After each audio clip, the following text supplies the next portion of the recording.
교회는 좋은 지도자가 세워지면 좋은 교회가 됩니다.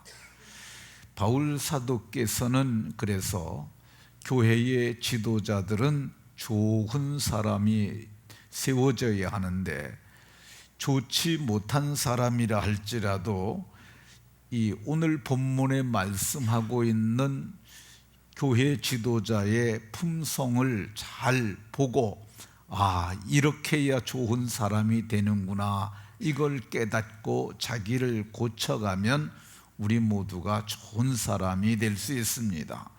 그러면 사도께서 말씀하시는 오늘 13번째 지도자의 덕성 중에 중요한 건 뭐냐? 돈을 사랑하지 않는 사람입니다. 어제 말씀드려서 오늘은 다른 얘기 하겠는데요. 왜 그러면 돈을 사랑하지 말라 그러느냐? 돈은 사랑의 대상이 아니기 때문이고요. 왜 돈을 사랑하지 말라 그러느냐?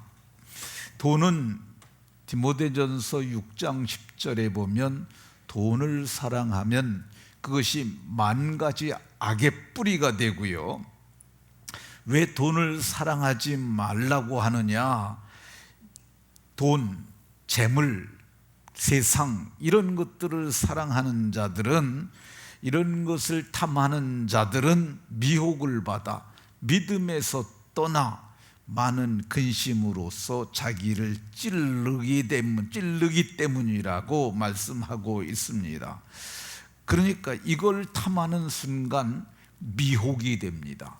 이 미혹이 되는 것이 어떤 거냐면요, 정신을 못 차리고 분별을 못하는 상태가 되는 거예요. 그러니까 사랑을 심하게 하는데 그걸 너무너무 좋아하다 보면 정신을 못 차리고 분별을 못하게 되고요. 그 다음에는 하나님의 말씀마저도 떠난 거예요. 믿음에서 떠나는 것이 말씀에서 떠나는 거예요. 믿음에서 떠나고 많은 근심으로 그때부터 많은 염려를 하고 그것이 자기를 찔렀도다 그랬는데, 이게 헬라말로 페이란이라는 단어가 쓰였는데, 이게 어떤 거냐면요, 고기를 갈고리로 걸러서 딱 이게 뚫는 거야. 뚫러서 그러니까 고기를 이렇게 갈고리로 해가지고 뚫러갖고 꿰는 것, 이것이 페이란이라는 단어인데, 이게 푸주간에서 쓰는 단어예요. 그러니까 고기를 해가지고 이렇게 딱 걸어놓잖아요. 그럼 완전히 거기에 꿰는 순간 죽은 존재가 되고 꼼짝도 못하는 존재가 되는 거죠. 그럼 성경이 오늘 말하는 사랑해서는 안 될 것을 사랑하고 이것을 탐함으로 미혹을 받아 믿음에서 떠나고 많은 근심으로써 자기가 찔림을 당해서 망한 사람이 있습니다. 이게 누구냐? 이게 아담입니다. 하나님께서 이 극상의 세상을 만들어 놓으시고 거기에 아담과 하와를 두셨어요. 그리고 동산 중앙에는 이 생명나무와 선악을 알게 하는 나무가 있었는데, 마귀가 어느 날 와서 미혹합니다. 이거 따먹어. 이것만 따먹게 되면은 네가 하나님과 같이 돼, 이렇게 말을 하는 거야. 근데 그 말에 미혹을 받아서 그가 하나님 말씀에 반드시 죽으리라 그랬는데 그 말씀에서 떠나요. 그래가지고 그걸 따먹음으로 말미암아 그 많은 근심으로 자기를 찔렀다 그러잖아요. 그게 마귀의 갈고리에 껴가지고 그로 말미암아서 그의 후손들이 모두가 죄와 사망 가운데 태어나게 됐던 것을 볼 수가 있습니다. 아담의 범죄의 결과는 로마서 5장 12절에서 한 사람으로 말미암아 죄가 세상에 들어왔고 죄로 말미암아 사망이 왔나니, 그러니까 아담이 범죄함으로, 아담이 사랑해서는 안 될 걸 사랑함으로 말미암아 결국은 마귀가 주는 그 갈고리에 끼었고, 그게 그 페이페이란이라는 단어가 관통하다 그런 뜻이에요. 완전히 뚫려가지고 인류에게 죄와 사망을 가져왔던 것을 볼 수가 있습니다. 그러면 이 죄와 사망을 가져온, 사랑해서는 안 될 것을 사랑해서 모든 인류에게 사망을 가져온 이런 죄와 사망과 탐심으로부터 누가 우리를 구원할 수 있겠습니까? 성경을 보면 예수 그리스도가 그 일을 하러 오셨다고 얘기를 합니다. 예수 그리스도를 일컫는 또 다른 표현이 하나 있는데, 그게 두 번째 아담이에요. 살리는 아담이라고 성경이 표현을 합니다. 살리는 아담으로 오신 예수님께서 마태복음 4장에 보면 에덴 동산에서 아담과 하와가 받았던 그 유혹을 동일하게 받습니다. 이 40일 동안 금식하고 줄이셨는데 시험하는 자가 나와서, 그게 마귀예요. 그 마귀가 옛뱀이에요. 에덴 동산에선 옛뱀으로 나타났고 여기선 마귀로 나타났어요. 마귀가 예수님에게 와서 40일 동안 금식하고 줄였는데 떡처럼 생긴 돌을 가져가서 이 돌덩이로 떡덩이가 되게 하라. 그러니까 예수님은 이미 그 능력이 있거든요. 네가 만일 하나님의 아들이거든 이 돌덩이가 떡덩이가 돼서 너 40일 동안 금식하고 줄여서 힘들지 않느냐, 이거 먹으라고 이렇게 얘기를 했어요. 그러니까 예수님이 유혹을 받은 거죠. 유혹을 받았는데 예수님은 미혹되지 않았어요. 왜 그랬느냐 하면 그에겐 말씀이 있었기 때문입니다. 그래서 예수님은 사람이 떡으로만 살 것이 아니요 하나님의 입으로 나오는 모든 말씀으로 살 것이니라, 이렇게 말씀합니다. 그래서 한 사람의 범죄로 말미암아 세상에 죄가 들어왔고 죄로 말미암아 사망이 왔는데, 성경은 이렇게 얘기를 합니다. 한 심판은 한 사람으로 말미암아 정죄에 이르렀으나 은사는 많은 범죄로 말미암아 한 사람으로 말미암아 의롭다함을 얻게 되었는데, 그 한 사람이 예수 그리스도의 이심을 성경이 알려주고 있습니다. 그러니까 첫사람은 미혹돼서 인류에게 죄와 사망을 가져왔는데, 예수님은 유혹을 받았으나 미혹되지 않고 그걸 이기셨어요. 말씀을 가지시고 믿음에서 떠나지 아니하고 말씀을 지키심으로 인류에게 의와 생명을 가져다 주셨는 줄로 믿으시기 바랍니다.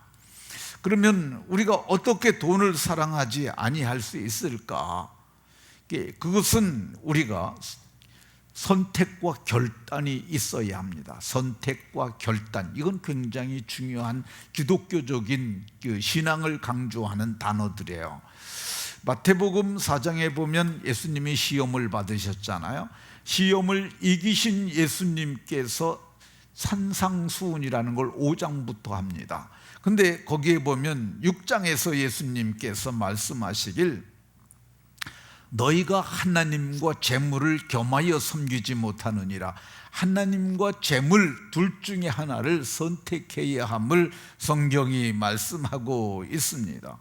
누가 하나님과 재물 중에서 누가 바른 선택을 할 수 있겠습니까? 이건 굉장히 중요한 거예요. 근데 이거는 세상 사람들은 이거 바른 선택 못합니다. 왜 그러냐면 그 사람들은 보이지 않는 하나님을 보이는 재물을 놓고서 재물을 버리고 하나님을 선택할 수 없어요. 이건 어떤 사람들만 할 수 있느냐? 믿음을 가진 사람들이에요. 어떤 믿음입니까? 하나님이 태초에 천지를 창조하신 걸 알고 믿는 사람들, 그런 사람들은 재물과 하나님을 절대 겸하여 섬기지 않습니다. 그 사람들이 누구예요? 저와 여러분들이신 줄로 믿으시기 바랍니다. 역대하 36장 23절을 보면은 바사왕 고레스가 하나님께로부터 명령을 받습니다. 이거는 바사왕 고레스가 이 키루스 대제, 키루스 2세요. 세속사에서는 그렇게 얘기를 합니다. 근데 그가 이렇게 말을 합니다. 하늘의 신이신 여호와께서 세상 만국을 내게 주셨고 나에게 명령하여 유다 예루살렘에 성전을 건축하라 하셨나니, 근데 키루스가 깨달은 거야. 세상 만국을 하늘의 신 여호와께서 자기에게 주셨다는 걸 깨달은 거야. 그러니까 그 포로들을 다 돌려보내고, 그리고 성전 기명을 돌려보내고, 그리고 그가 성전 건축할 모든 것을 주어서 그가 이국 땅에서 난 왕임에도 불구하고 성전을 건축했던 것을 볼 수가 있습니다. 바울 사도께서 오늘 이 말씀하잖아요. 디모데전서에서 하시는 돈을 사랑하지 말란 말도 이분이 하신 말씀이에요. 근데 그분이 고린도전서 15장 28절에 보면 만물을 지으셨을 뿐만 아니라 만물이 그에게 복종하게 하실 때 만물을 복종케 하실 수 있는 권세를 가지신 분이 예수 그리스도라고 얘기를 합니다. 그러니까 만물의 주인일 뿐만 아니라 만물의 통치자가 되시는 그분을 아는 사람들은 절대 재물과 하나님을 겸하여 섬기지 않고 하나님을 선택하여 섬길 수 있습니다. 그 사람들이 누구예요? 그 사람들이 저고 여러분들인 줄로 믿으시기 바랍니다. 누가 재물과 하나님을 겸하여 섬기지 않을 수 있느냐? 예수의 생명을 받은 자들이에요.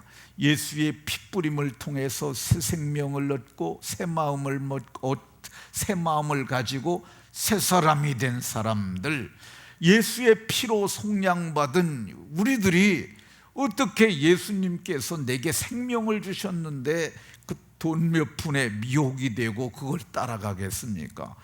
성경은 거기서 우리에게 예수의 피로 속량받은 우리들이 재물과 하나님을 겸하여 섬기지 않고 하나님만 섬길 수 있게 됐는 줄로 믿으시기 바랍니다. 어떤 사람들이 재물과 하나님을 겸하여 섬기지 않느냐? 의와 진리와 거룩함으로 하나님의 형상을 따라 새롭게 지으심을 받은 사람들, 누가 재물과 하나님을 겸하여 섬기지 않을 수 있느냐? 지식에까지 새롭게 하심을 받은 저와 여러분들이 재물과 하나님을 겸하여 섬기지 않고 오직 하나님만 섬길 수 있는 줄로 믿으시기 바랍니다. 그러면 재물과 하나님을 내가 겸하여 섬기지 않습니다, 이렇게 고백을 해요. 그러면 이 재물과 하나님을 겸하여 섬기지 않는 증거가 있어야 하는데, 그게 증거가 뭐냐? 그게 11조예요. 그러니까 11조도 못하면서 재물과 하나님을 내가 겸하여 섬기지 않는다, 이건 말도 안 되는 거야.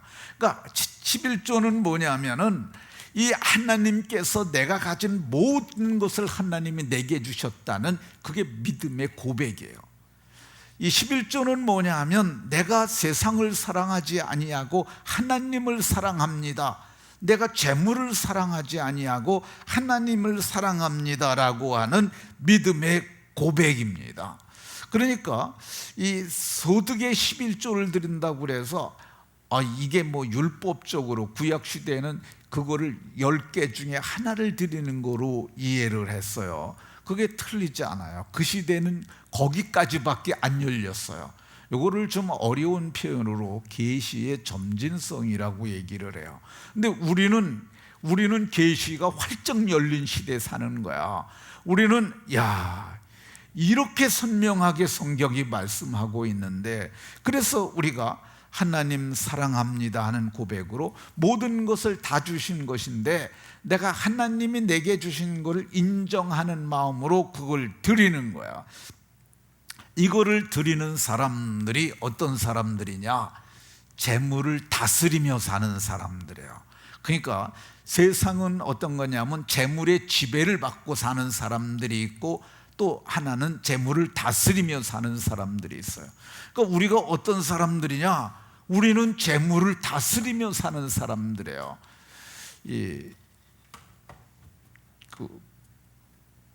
고기가 물 속에 있는데 죽은 고기는 어떻게 됩니까? 둥둥 떠다니고, 그리고 그 죽은 고기 속에는 삼투압 현상에 의해서 그 바다에 있으면 바다에 짠물이 다 들어와서 다 이게 고기가 짠 고기가 되고 맙니다.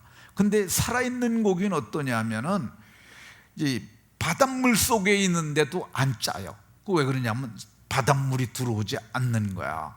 근데 여기 성경이 말씀하고 있는 이 믿음을 가진 사람들은 그 새 속에 지배를 되지 아니하고 그 바다를 거스리며 사는 물고기처럼 세상을 다스리며 살게 되는 줄로 믿으시기 바랍니다. 그럼 재물을 다스리며 사는 모습이 어디에 나오느냐?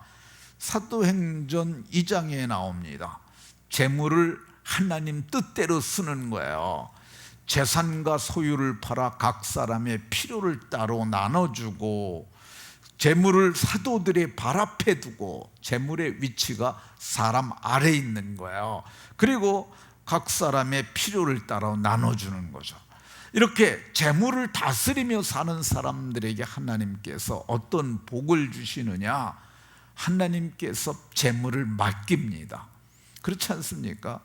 이제 하나님이 사람을 다 보고 계시는 거야. 근데 저도 보시고 여러분들 하나님이 다 봐요. 하나님이 보시면서 그런 거죠. 얘가 재물을 달라고 그러는데 재물을 줘도 제가 시험에 들고 미혹을 받고 믿음으로 자기를 찌르고, 믿음에서 떠나 자기를 찌르고, 그리고 망하지 않을까 염려가 되면 아버지인들 주겠어요? 자식이 여럿이 있는데 자식이 돈 주면은 저놈은 다 갖다가 나쁜 짓 하고, 그리고 다 허랑방탕하고 다 쓸 것 같아요. 그럼 줄 수 있겠어요? 그런데 신뢰가 가는 아들이 있어요. 요셉 같은 아들이라고 해보세요. 그러면 걔가 달라고 그러면 사람을 믿으니까 주죠. 하나님도 마찬가지입니다. 하나님이 우리를 믿을만하게 사느냐, 이게 중요한 거야. 근데 많은 사람들이 여기에 이르지 못합니다. 그러니까 세상을 살아가는데 악착같이 벌어서 그렇게 사는 거야. 하나님은 그렇게 살지 않는 걸 원하지 아니하시고 부어주길 원하는 거야. 하나님은 그래서 11조를 하면 하늘 문을 열고 부어주시겠다는 겁니다. 근데 많은 사람들이 부어주신다고 그러는데 그건 싫고요, 나는 악착같이 내가 날마다 직장 다니면서 품팔이 해가지고 나 그거 모을게요, 이렇게 생각하는 거예요. 성경은 말씀하시길 뭐라고 말씀하느냐? 너희들은 세상 사랑하지 않고 재물 사랑하지 아니하고 돈 사랑하지 아니하고 하나님 사랑하고 형제 사랑하면 하나님께서 부어주심을 말씀합니다. 모두 여러분들에게 그 복이 있으시기를 예수 그리스도의 이름으로 축원합니다.